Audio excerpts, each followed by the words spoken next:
Why I ended my marriage at my husband's charity gala. Midnight, I met my husband, Marcus, when he was just a guy with a laptop and a dream of building a logistics empire. I was the one who liquidated my 401k, $55,000, to keep him afloat when his first 3 clients walked.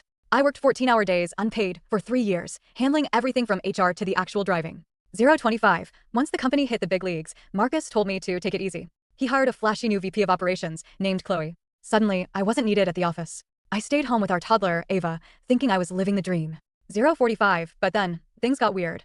052, I stopped by the office one Friday to surprise Marcus with lunch.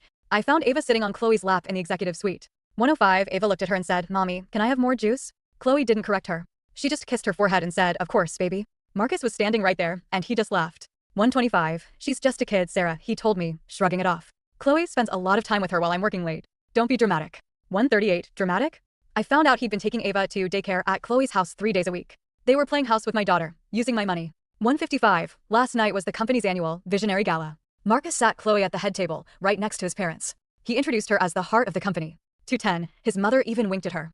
I was treated like a ghost, a +1 who didn't understand the business. 222, when the toast started, I didn't raise my glass.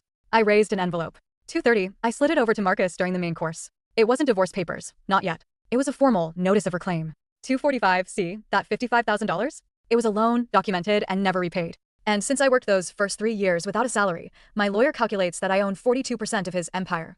305, Marcus turned pale as a sheet. Chloe tried to grab the paper, but I pulled it back. "This is for the owners only, Chloe," I whispered. 318, I walked out of that ballroom feeling lighter than air. 325, he built the vision, but I own the foundation. 335, and I think it's time. I start charging rent.